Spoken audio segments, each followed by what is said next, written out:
Wigan 0, Manchester United 2. That's how the first game of the FA Cup round has gone ahead to end in the favor of Man United, going through to the fourth round. I've already gone ahead to let you know who we are obviously going to face as a club of Manchester United. Welcome to this channel. It's the United Matters channel. It's the 9th of January 2024 and it's a Thursday. No, it's a Tuesday in my country, and hope you guys are doing fine. And Erik ten Hag has gone ahead to win another FA Cup game. You know, he has gone ahead to start off the year on a high. When you look at the draw, we are going to face either a team playing in League 2 or the National League. So we are still on the run, and we are also going to be playing away at home. Remember, last season we almost played most of our games in the FA Cup at home. This time round, the tape has gone ahead to change, and it's the reverse of what it was last season. But the only constant is that we are winning and really taking points away in our bag. Now, we thank God for the gift of life, the Muslims, Barakallahu Fikum, and we are here to see to it that we really rate these players that went ahead to play for Man United today, and we are here to give you our thoughts, all my thoughts about the ratings. Now, let's see close to 100 likes in this video, and don't forget to obviously subscribe to this channel because we want to hit 17,000 subscribers before the end of this month. Now, let's start off with Andre Onana, keeping a clean sheet, coming in through with one of the biggest saves of the game. That save in the second minute was really exquisite, and he takes a 7 out of 10 from me. His ball distribution was on point. He was really well composed, and he saw to it that we had total dominancy of the game. 7 out of 10 for me. Diego Dallo scoring a goal, surging forward, defending very well, having shots that were not bad, and they were inverted into the midfield. Very important player for the club of Manchester United. He scored the most important goal of the game that went ahead to break the dreadlock. You don't break the dreadlock at the time. Go to halftime when it's 0-0. Wigan comes to make it hard for you, because you saw to it that having gone ahead to concede one goal, they went ahead to close down in the second half and they played a low block. So I think that was their plan. Go frustrate United, play an open game, seize on the moment, and score a goal. After scoring a goal, then second half you play a low block. So that is what their plan was, but it was because of Dallo that went ahead to obviously disjoint their plans, and they were nowhere near happening. So that is exactly what came in through from the side of Manchester United. And Dallo, for me, he takes a 9 out of 10. He really did everything right. I don't remember him doing anything wrong. Defensively, he was tight. Possession was really great. The way he obviously surged into the final third was really exquisite. And you obviously get to know that he's really a very good player that takes us forward. We go to Aaron Wan-Bissaka. I'm going to get him a 7 out of 10. Defensively was okay. His forward play was really lacking, but he was solid. And this takes us to what I've always gone ahead to let you know, that however good defensively Bissaka is, but we need a player like Dallo playing on the right back and another player playing on the left back, because the more you're having two players like Dallo surging into that half, that means you have gone ahead to increase on your chances of really scoring goals. So Bissaka takes a 7 out of 10 from me. We go to this other guy. He's called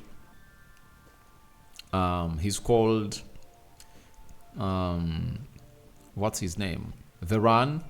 Varane takes a 7.5 out of 10, closed down very well, and I like it when Rafael Varane is at central defense because the organization is really top notch. It's really epic, and it takes us to the ground modes of really being one of the best central defenses in the world.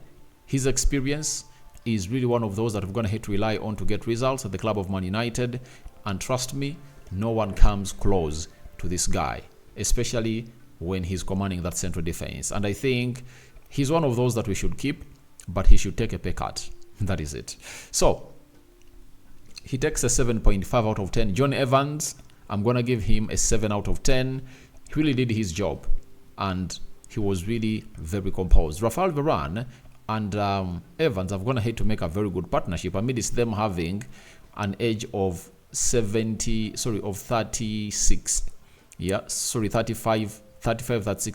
65, he has in between them, they've gone ahead, known to stop, to really get us going to where we deserve to be as a side of Manchester United, and it gets a 7 out of 10. We go to the midfield, Scott McTominay.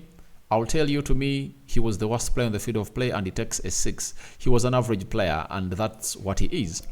And I still blame Erik ten Hag for obviously playing Scott McTominay as a number 10 ahead of Bruno and Kobbie Mainoo. That was really one of the things that you won't really accept in this modern game of football, and it's really very, very bad to say to it that Scott McTominay went ahead to obviously get all that, and I'm getting him a 6 out of 10. But before I go to other players, allow me show you Diego Dalot's game by numbers, because I had gone ahead to forget what I had gone ahead to schedule for you, but I just gone ahead to remember that I hadn't shown you his game by numbers.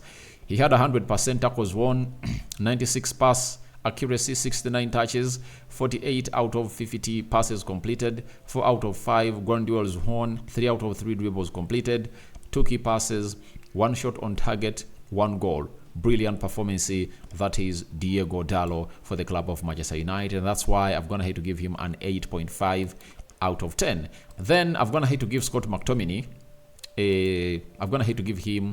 a 6 out of 10, bang average player.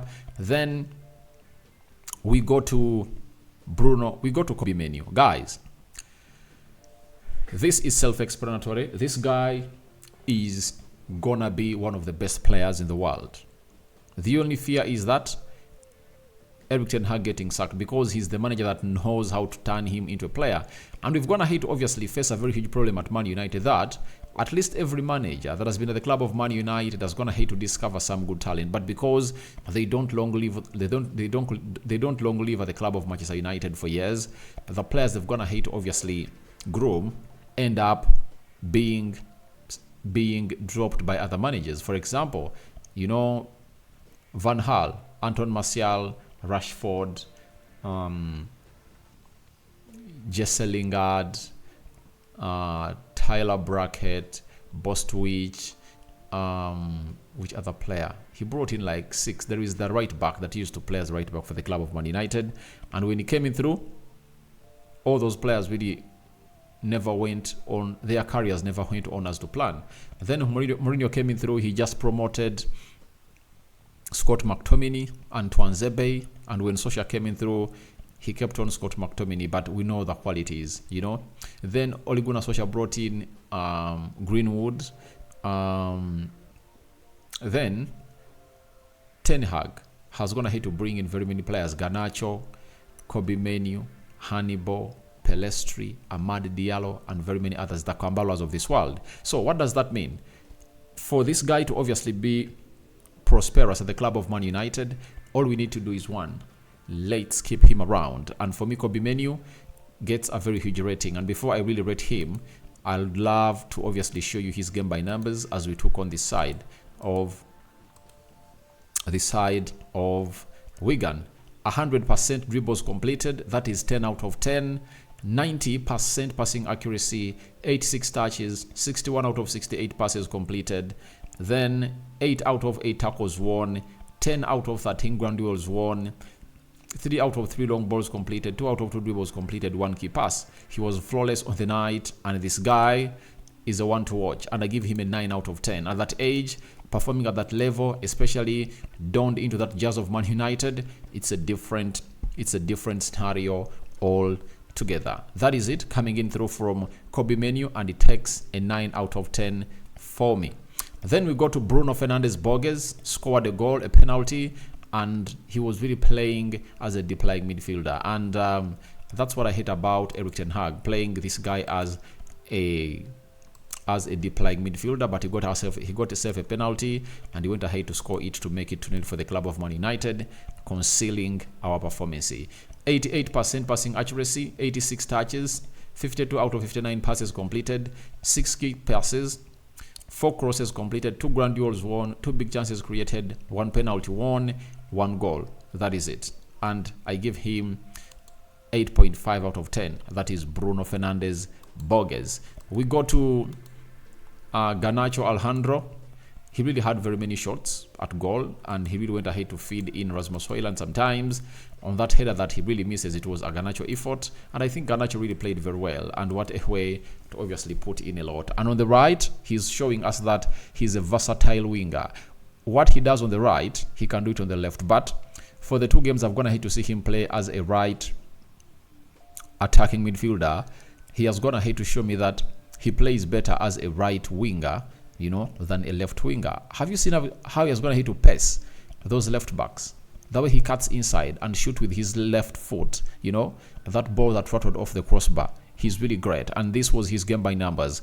88% passing accuracy, 61 touches, 3 out of 41 passes completed, 3 key passes, 3 ground duels won, 2 dribbles, 2 big chances created, and it was a brilliant performance coming in through from the main man, that is Alejandro Garnacho. And Garnacho takes an 8 out of 10 from me. Marcus Rashford was the man that was responsible to play as a left attacking midfielder for the club of Man United, and he yet went ahead to really get himself an assist. You know, in the previous 3 games of Man United, he has gone ahead to score 1 goal and put up 2 assists, meaning that 3 games, 3 goal involvements. That was really huge for him, and I like that consistency to keep going.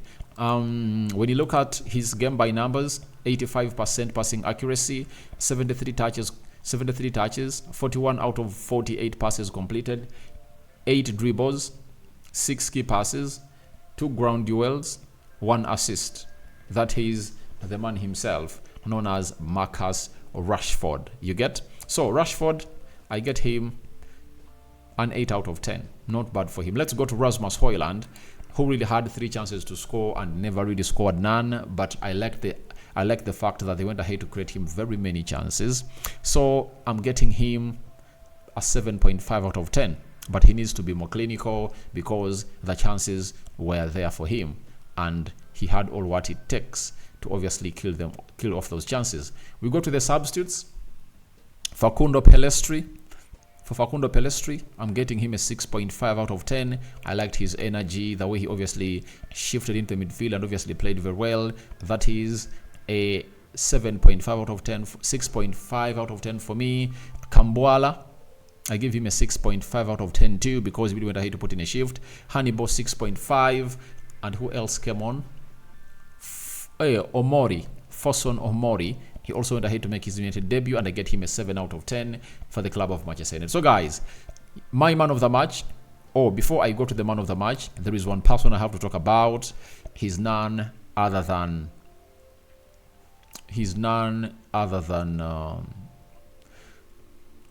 Erik ten Hag. Let's first talk about Erik ten Hag. I'm going to give him a 7 out of 10 because of how he went ahead to manage that game, and he never really messed around that game because he knew exactly what it meant if at all he messed around with it. So 7 out of 10 for Erik ten Hag. My man of the match is Kobbie Mainoo. No goal, no what, but to me, he was the most important player on the field of play at the age of 18. He's winning and winning and winning, and he's showing us that he's really that kind of player. If Cesc Fabregas managed to make it when he never had the height, the physicality of Kobbie Mainoo, and Kobbie Mainoo is almost having every attribute that this guy had, I think he's going to be one of the best players in the world. So, tell me your ratings and tell me who your man of the match was. My man of the match has been Kobbie Mainoo. I don't know who your man of the match was, as we beat or knocked out Wigan by 2-0 away at DW Stadium. There, I think they're in the Midlands, right? So, Rokan David is my name.